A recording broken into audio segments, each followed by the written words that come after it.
what you find out in your life when you were young. And you need to know this, all of you, is that you need to get good at least one thing. So you need to get very good at least one thing. You have to specialize in something, and that was really the point of an apprenticeship, right? Because you subject yourself to a master, and I'll use that term despite its connotations. Let's say you subjected yourself voluntarily to the discipline imposed in single direction. The philosophers Nietzsche pointed out that nothing of any value could be attained, even on the front of freedom, without first subjecting yourself to intense voluntary discipline. And so he thought of voluntary slavery, in some sense, as the precondition for freedom. And you can think about that. Imagine that you are trying to learn to play a musical instrument, or imagine what you had to go through when you learned to read. There is that initial process of skill automation, which is very painstaking and difficult, but once you master it, to pass through that disciplinary structure, then you have freedoms that you wouldn't have had before. Once you learn to read music and to position your hands properly on the piano keyboard and to play the appropriate scale and chords, then you can play music.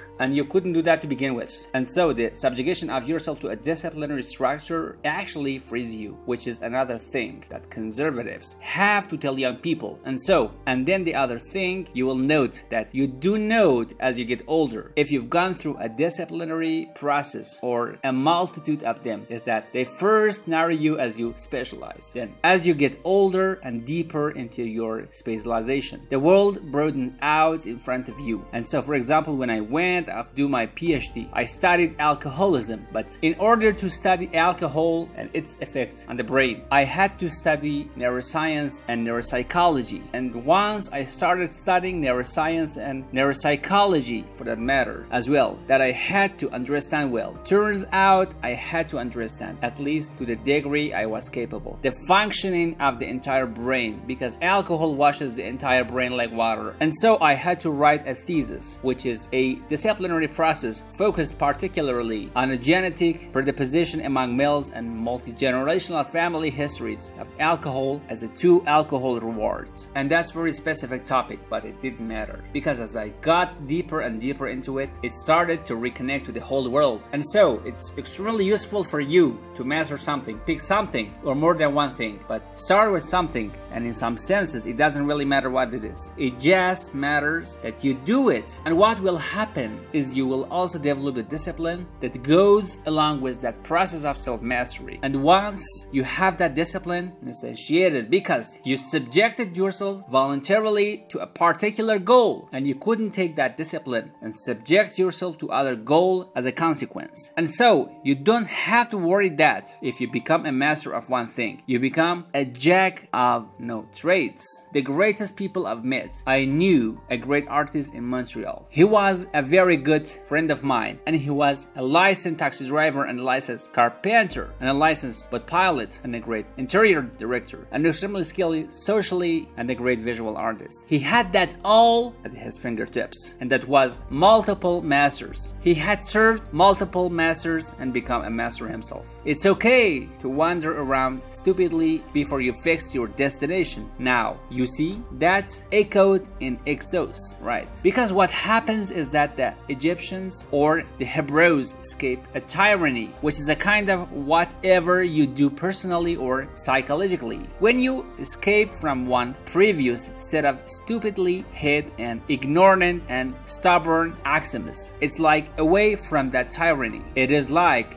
great, I freed myself from that. Well, then what? Well, you think, well, no, I'm on the way. It is. No, you're not. Now you are in the desert where you wander around stupidly, and worship the wrong thing until you finally organize yourself morally again and head in the proper direction. So that's worth knowing too. Because you think, well, I got rid of a lot of things, baggage, excess baggage that I didn't need in my life, and now everything is okay. It's like, no, it is not. You've got rid of a whole scaffold that were keeping you in a place even though they were pathological. Now you have nothing, and nothing actually turns out to be better than something pathological, but you're still struck with the problem of nothing, and that is well. That's exactly why Exodus is structured the way that it is. It is that escape from a tyranny. It is a hooray. You're not no longer slaves. Well, now you are nihilistic and lost. It is not necessarily an improvement, but it is the pre. See, it's also useful to know that because you can be deluded into the idea that imagine that you are trying to become enlightened, which might mean to turn all those part of you on that could be turned on. You think, well, that is just a linear pathway uphill. You know, it is just from one success to another. It is. No, it is not. It is like here you are and you are not doing too badly. And first step is complete bloody catastrophe. It is worth. And then maybe you can put and pull yourself together and you hit a new plateau, and then that crumbles and shakes and bang, it's worth again. And so because part of the reason that people don't become enlightened is because it is punctured by intermittent desert, essentially by intermittent catastrophes. And if you don't know that, well, then we're basically screwed, because you go ahead on your movement forward and you collapse and you think, well, that didn't work. I collapsed.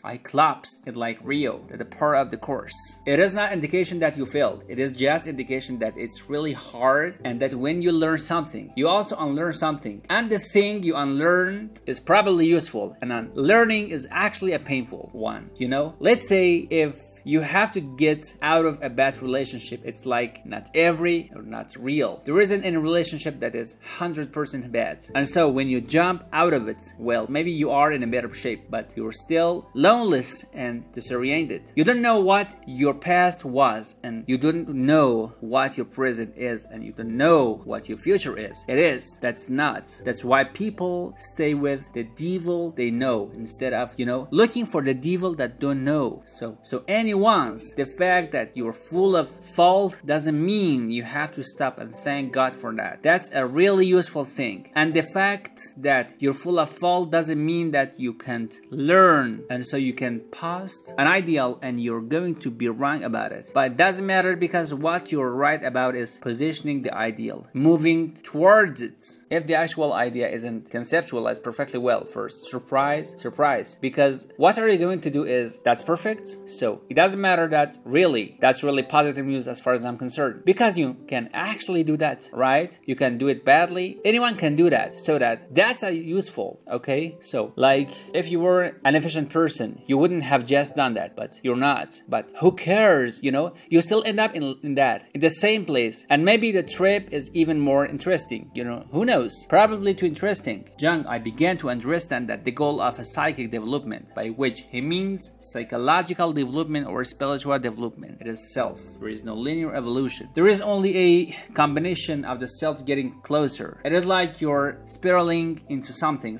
that's like that, and the thing that you are spiraling into rewards as you move toward it, and it gets more and more sophisticated and well developed as you move toward it, because you're not going to run out of the goals, right? No matter how much you have your get together, there is probably undoubtedly 30 dimensions along which you could get your act together a little more. So, and some of these aren't even conceivable when you're in an initial uncurved state. Let's say you start the journey toward becoming a master by subjecting yourself to other masters, and that's really what you're supposed to do when you get educated, particularly in humanities, because that's a apprenticeship with masters. And so you might think that people often think, when they won't discipline their children, that if you constrain your creativity in a single direction, you're gonna eradicate the flexibility and your creativity, but you won't. You will just bring order to your chaos. And once you do that, all that creative potential that you have within you will be much more likely to manifest itself. So it is very useful to seriously discipline yourself voluntarily, especially when you are young. You can find out what constraints you can abide within. You can find how hard you could push yourself, and you can find out how hard you can work, and you can find out how productive and generous you can be, and that be unbelievably useful. useful. And then you can dial it back a bit so it becomes sustainable, you know? But it is good to wear yourself right to the bone if you can while you're young. So you start to understand who you are, and you cannot do that without pushing yourself right to the limits. And I had another client who could be lucid in her dreams, which is more common among women. She could ask the damn characters what they represented, and they would tell her it was like, okay, that was pretty weird. And like a lot of things they told her were really helpful, and they were not the things she wanted to hear. She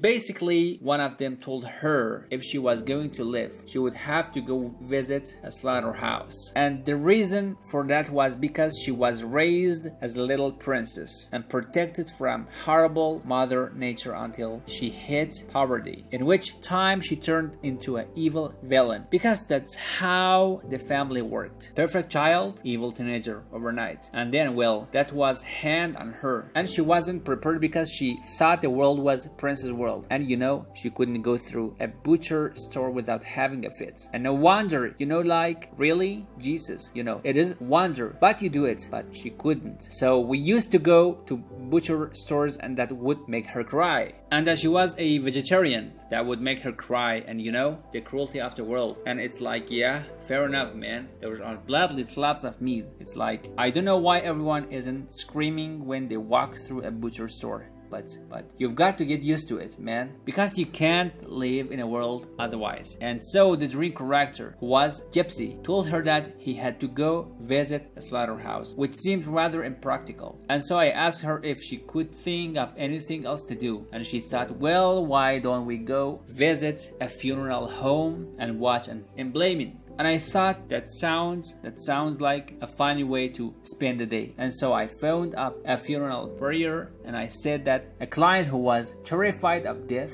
yeah, and I was a therapist who was also a little shaky in the concept myself. And so they had no problem with that. They deal with death all the time, which is really something to think about, right? A human being can actually have an occupation where they do nothing but deal with death. They don't go strike raving mad. It's like, what the hell is going on? It's like working in a palliative care ward where your client that you know have a relationship. All they're gonna do is die this week, next week, and week after. People do that. It is like those people are tough, man. They're tough. So anyway, we went and watched this embalming, which was, I have rather high level of digest sensitivity. So it was a little on the rough side for me. But she sat there and first said, well, she was not. We were outside this little room, but she wasn't looking at that man, no way. Then she kind of go like this, and you know, that was pretty good. And then she would go like this, and then she would go like this, and then she watched it, and then she asked if she could go in. And she put on a glove, and she touched the body, and she didn't have a fit. She didn't have a panic attack. And so she walked away from there learning that there was a lot of more. And her then she thought there was, and that she couldn't see things that she didn't think she could see and live.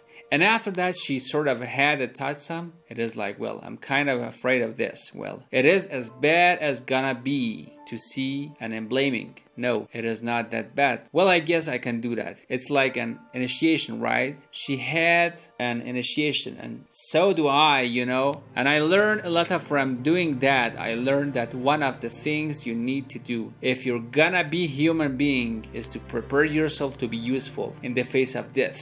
And when you have a parent that dies, which you know shatters people's idea of, and they cannot even think about it. If you can't even think about that man, you've got some thinking to do, because you need to be able to at least think about it, because otherwise you're just gonna be wasteland when it happens, and you never know. You couldn't even have a higher ambition. Maybe you could even be useful when it happens, instead of being a part of the heap of destroyed people who also have to be taken care of, you know. And that's brutal. You have to be brutal to be useful in the aftermath of the parent death, you know. You don't to get to crumble and fall apart, and no, you have every reason to. So you gotta be kind of some tough monster to manage them. But you want to be useful in the face of tragedy, or do you want to be pathetic? I've worked in emergency medicine for 11 years and I've seen a lot of death. Yet I'm so afraid of dying. Any advice on how I can be at peace with dying and mortality? Well, I don't know if anybody ever really at peace with that. I mean, I think what you can take away,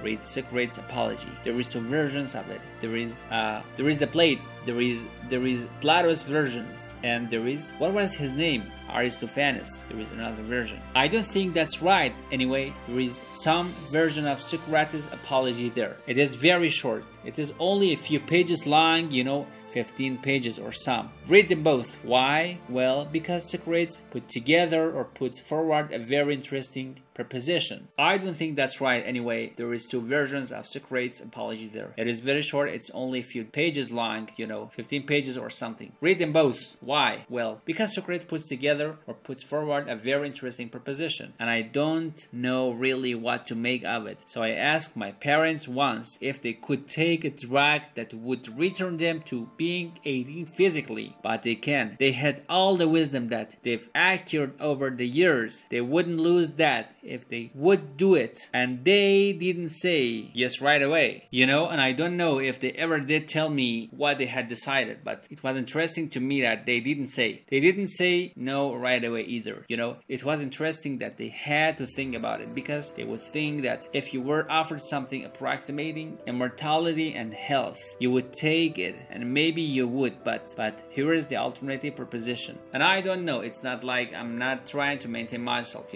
if I could extract out that an extra decides or an extra 20 years, keeping myself healthy, that seems a good thing. What I want to live 500 years, that's a long time, man. 1,000 years, I don't know. It's a long time, but there is alternative.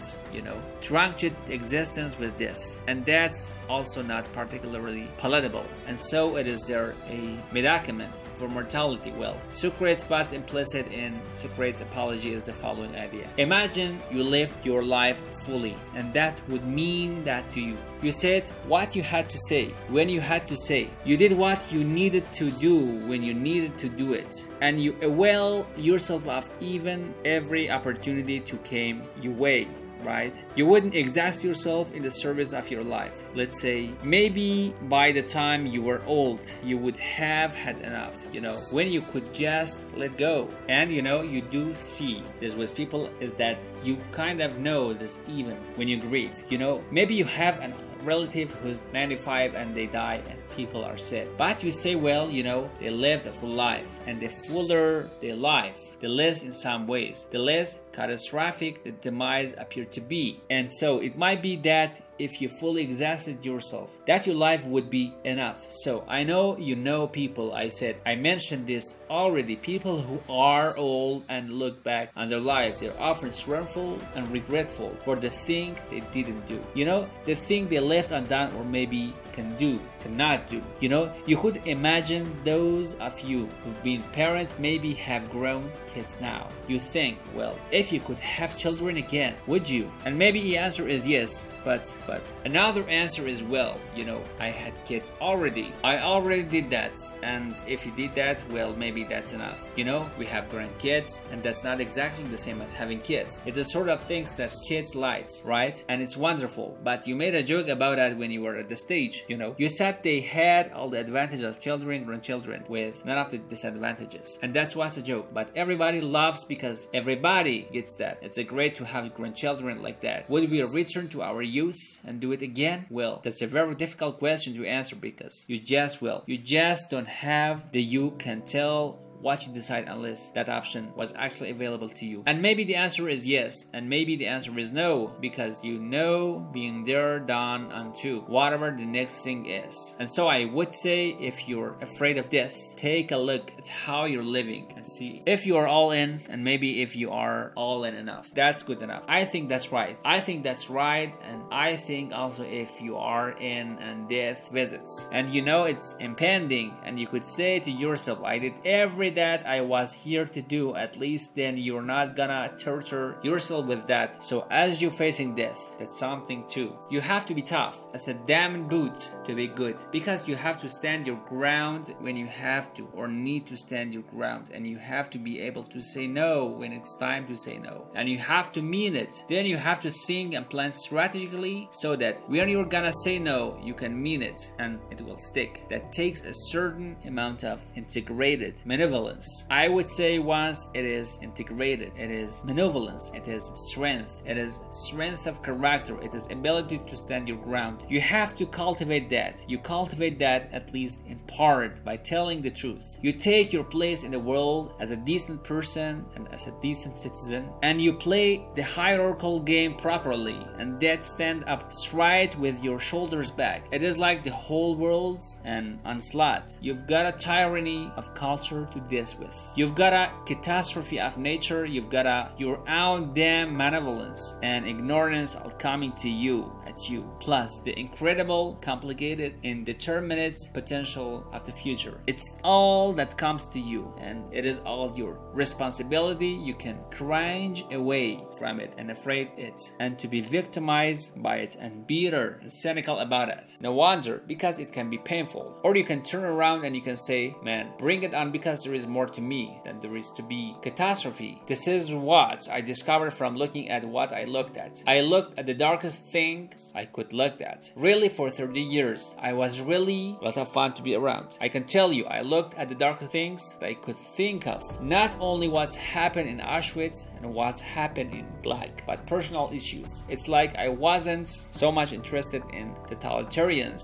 as a group. I was interested in the people who overtook the terrible acts that totalitarians required. The people who I just reading Ordinary Man. And it was a story that a politician in Poland that trained ordinary policemen to take naked pregnant women out in the field and they shoot them in the dark of a head. It takes a lot of training, by the way. Before you can bring yourself to do that, you're not some person by the end of it. It is pretty godman horrific. It wasn't trying to figure out what would it be like to be that person, because we are that person. That what would it be like to not to be that person, to refuse to do that, to not participate in that. What I've discovered by making that totalitarian perseverability personal was that there is more to us than there is to the horror. His nature is bent on our destruction, bad as culture is, tyrannical and bloody, bad as far as you can look, as malevolent as you are. In the darkest part of your heart, and that's plenty malevolent, the possibility that's within you with can well up the courage and truth and the ability and skill and the willingness to set things right. If you're willing to set them right, is more powerful than all of that. It is so interesting. It was proof for me of an old saying I read from Carl Jack. It is so interesting because it means that if you are willing to return around and to stand up straight and face the darkness like fully, what discovers that darkest part of is brightest light, and that's something that is so much worth discovering, because there is going to be terrible darkness in your life.